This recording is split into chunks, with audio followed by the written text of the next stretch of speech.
Olá, audiões! Bem-vindos a mais esse vídeo. Como é que vocês estão? Vocês estão bem? Hoje a gente vai falar sobre um dos animes que a gente mais gosta aqui no Brasil, que é o nosso querido Narutinho. E sim, eu sei que tem pessoas que não gostam tanto assim, mas ele é muito popular, querendo ou não, aqui no Brasil. E pensando nas perguntas que o pessoal sempre me traz, que é sobre o Naruto ser selado, né, com a raposa de 9 caudas, eu resolvi trazer esse vídeo para falar um pouquinho mais para vocês dessas questões culturais, né? Tem símbolos que são do folclore japonês, como Amaterasu, Susanoo, que estão presentes dentro do anime. Mas hoje a gente vai focar especialmente no símbolo da raposa de 9 caudas, para vocês entenderem melhor um pouquinho do contexto. Então vamos lá, recapitulando a história para quem não conhece. O Naruto é um rapaz órfão. Seus pais eram ninjas e, para assegurar a proteção da vila, eles selam em seu filho único uma raposa poderosa. Na sinopse do Netflix, o que pega é que colocam como besta, né? Então, às vezes a gente olha e vê pelo sentido literal mesmo, que tá escrito besta. É você, Satanás.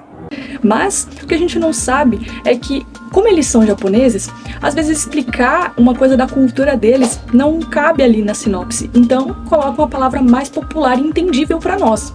Quem aqui já ouviu falar sobre o folclore brasileiro? A Mula Sem Cabeça, Saci Pererê e entre muitos outros personagens do folclore. Pois bem, também existe o folclore japonês, onde eles baseiam ali suas crenças. Então vamos entrar ali na classificação do que a raposa é. Ela é um demônio? Ela não é um demônio? O que ela é? E não, ela não é. Ela é chamada de uma coisa diferente, chamada yokai.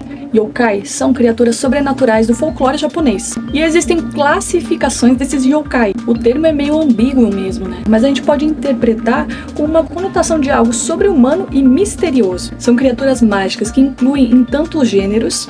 Vou listar aqui para vocês. A Kitsune, raposa. Kodamas, espíritos da floresta. Yukiona, mulher da neve. Pelo que eu tava pesquisando, mais ou menos, parece com a sereia, né? Tem uma imagem assim de sereia, essa mulher da neve aí. Os Tsukumogamis, artefatos encantados. E os Onis, ogros e demônios. Então, como vocês podem ver, a classificação da raposa no folclore japonês não é demônio. É uma criatura mágica sobre-humana. Dentro do folclore japonês, a raposa é vista como sábia. Em alguns contos, elas podem até aparecer como mensageiras ou guardiãs. É um animal que tem dualidade, podendo ser tanto boa quanto má. Ao longo dos anos, eles foram colocando ela como um símbolo cultural. Então, sabe o que isso me parece, quando eu estava pesquisando? Me lembra muito a imagem da coruja. Eu não sei se vocês já ouviram falar, ou vocês viram, assim, em avental de professor, uma coruja desenhada. Ou a pessoa falando assim que a coruja tem esse ar de um ser sábio, observador. E da onde que vem essa crença? E essa crença, ela vem de questões culturais nossa. Assim como a gente observa a coruja e as pessoas falam isso, tem essa misticiosidade, às vezes com alguns símbolos, com alguns animais. Os japoneses também são assim. Então, olhando por esse ângulo, selar a raposa dentro do Naruto é nada mais, nada menos que incrementar o anime com um elemento cultural. Então as pessoas desprezam o Naruto por ele ter sido selado com um bicho. Tem aquela questão que ele não é o único a ser selado. Todos aqueles que são pegos como representantes das suas aldeias nas nações do anime recebem o mesmo fardo que ele. E tudo isso porque as aldeias querem ter um poder militar para poder proteger suas aldeias. Então eles pegam uma pessoa para ser vítima, para estar carregando esse poder e para eles usarem quando eles bem entenderem. Então ele cresce com a dor da rejeição, mas ele consegue dar outra face para o mundo, para as pessoas que desprezam ele e para todas aquelas que disseram que ele não seria ninguém. Tanto é que hoje, na continuação do anime em Boruto, a raposa já não está mais dentro dele. Então ele consegue passar por todo aquele sofrimento, vencer, conquistar os seus sonhos, ter uma família e ainda ser o ninja mais forte da sua geração. E eu vejo Naruto como uma das histórias mais legais sobre superação. E como qualquer outro anime, nós cristãos podemos assistir às obras e filtrar esses elementos culturais, essas histórias, e reter o que é bom para nós. E eu gostaria de compartilhar aqui com vocês um texto que eu vi esses dias, que eu acho bem legal. Você nunca verá um cristão bem discipulado e bem pastoreado perguntando: crente pode isso? Ou crente pode aquilo? Nas redes sociais? O único objetivo dessa pergunta, na maioria das vezes, é diminuir a espiritualidade de outros cristãos que estão vivendo conforme sua liberdade em Cristo. E deixando um adendo aqui, liberdade não é libertinagem. Se a Bíblia não condena, não condene o próximo. Se a sua consciência te condena, deixe que o próximo consulte a dele. Se a sua igreja te proíbe, respeite a igreja do próximo que permite. E se o Espírito Santo te incomoda, é porque ele conhece as suas fraquezas, onde o seu próximo pode ser mais forte. Me perguntam muito se é pecado isso, se é pecado aquilo.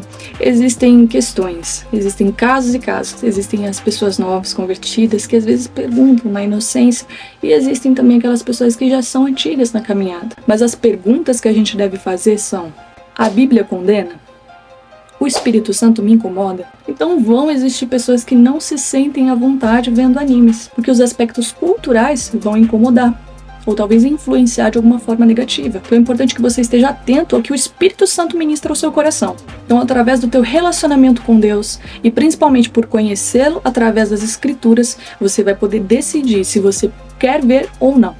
O meu intuito com esse vídeo é mostrar aonde culturalmente esse símbolo se encaixa. E como muitas das vezes a falta de conhecimento sobre as outras culturas, e também sobre filtrar e entender o que a palavra diz sobre, como tudo é distorcido. Então a cultura, ela não pode te influenciar a partir do momento que Cristo entra na sua vida. Você sabe o princípio que você deve seguir. Tem um capítulo muito interessante na Bíblia que eu costumo refletir bastante. Ali está falando sobre alimento, mas convida a gente a refletir. Paulo convida a gente a refletir numa faceta muito interessante: a unidade dos servos e seus pontos de vista que devem ser respeitados. Afinal, somos diferentes uns dos outros. Uns têm fé para comer carne, outros têm fé para comer legumes. Então por que um deveria se escandalizar com o outro? Não é certo impor o próprio ponto de vista. Precisamos aprender a lidar com as diferenças, porque no final, cada um de nós vai prestar contas de nós mesmos, não do próximo. Você não vai prestar conta a partir da vida do próximo. Você só vai prestar conta a partir da sua própria vida, das suas próprias escolhas. Então é isso, pessoal. A gente vai ficando por aqui. Espero que vocês tenham gostado dessa reflexão e até o próximo vídeo.